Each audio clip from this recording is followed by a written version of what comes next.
من وقفة المطبخ. فهنعمل حاجة لطيفة بقى كده، بجيب دايما الفراخ، بحاول اجيبها من غير عظم عشان متاخدش وقت كتير في السوا، وبنعمل لها التتبيلة العادية خالص، الليمون والملح والفلفل ومعلقة مستردة ومعلقة بصل والسبع بهارات، ونخلطهم كويس مع بعض،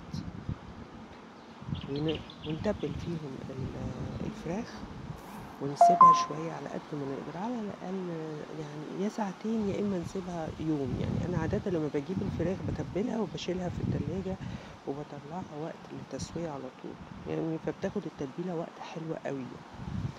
أولا ما بتاخدش سوا، وبتبقى سهلة وسريعة برضه. كل ما نوفر وقت ووقفة مطبخ ووقت تسوية احنا الكسبانين. بالظبط الفراخ دي مع صينية البطاطس اللي هعملها مش هتاخد مننا اكتر من ساعة الا ربع في الفرن.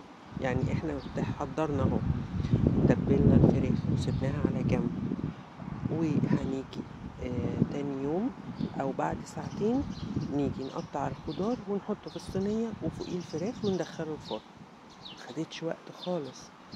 على قد ما نقدر نوفر وقتنا ونوفر اللي هنعمل بيها حاجات تانية كتير، يا نقعد مع عيلتنا نشوف الحاجات اللي ورانا، يا نقعد نقرا كتاب، نتفرج على حاجة مسلية، نعمل أذكار ونعمل حاجات يعني مفيدة لينا ولصحتنا النفسية.